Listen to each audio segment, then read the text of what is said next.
I'm talking with Lawrence Skelly. It's the first time I've had a chance to talk to you about everything to do with TT and everything. Is there anything you want to talk about Vision 9 to me about, or is that still completely off limits and under sub judice and things like that? Well, it is technically, yes, but it's not actually, is it? Because there's nothing in front of the courts. Well, from Attorney General's point of view, it absolutely is. So we are where we are. We've now sort of closed that off, and we've been through Tynwald, been through recommendations. Now it's the implementation of those recommendations, which I think are appropriate and sensible. Do you think you should have gone? No, well, clearly I didn't. I felt it was damning from the Mr. Coleman, though, wasn't it?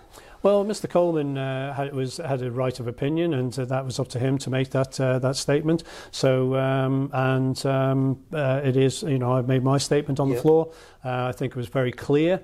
Others did too, which you'd obviously go back and you'd be able to demonstrate what I think the mood of Tynwald was, which wasn't necessarily reflected in one individual statement. Got the support of the Chief Minister? I believe so. I've got no reason to believe I haven't. So, yeah.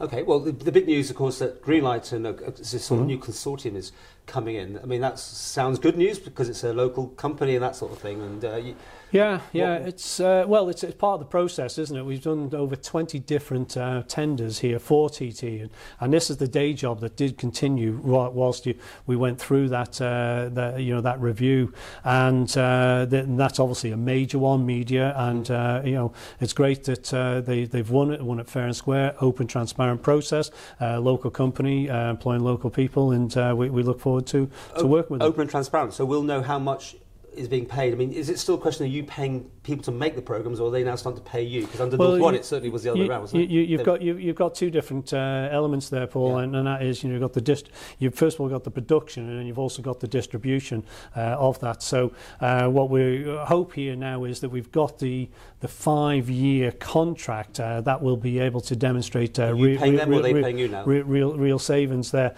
Well, we pay for production, and then we reap it back through distribution. Does it cost us still? So no, the savings will be really very significant over the period of those 5 years. Okay, and I was hearing also from somebody who was interested, and you can confirm it's not that the radio coverage is going to be done by Manx Radio, but it's not done as part of the subvention. You actually pay Manx Radio money to cover the races, and you're continuing that system? Well, we've continued for another year. Is that particular contract?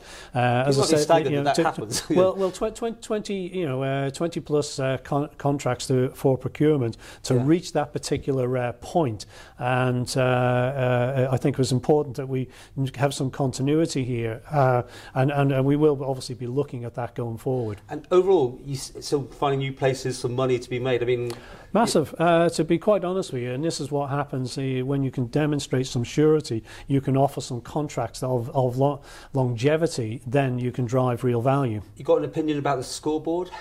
It's going to be very contentious, isn't it? Of course it is, but you've also got to put that in context here with regards to the road resurfacing that's going to happen in 2020. What we've done is we've highlighted it early doors. We had to install some fencing there quite recently too, which was important for the health and safety. And when we look at TT, it's important that it's not just always looked at from an economic. We must look at the health and safety of it too. Do you want a modern look? Do you want the old look? Well, to be honest with you, I think we need to go through the process there. Politicians' answer? What do you think? Well, tradition, I think it is part of the tradition to have the scouts there to do a manual type system. But is there an opportunity for, some sort of digital inclusion as well? And those are the areas that will be reviewed, and that's why we're doing the consultation that we're doing right now. But we must do it early doors so as we can prepare ourselves for that. And the countdown's already, I think I've seen 16 weeks or something to go, or something ghastly. It's here before you know it, isn't it? It is. But life goes on. I mean, you're happy. Oh, totally. And you must remember that the event itself is still being delivered. It is still growing, and there is real positive benefit out of the event itself.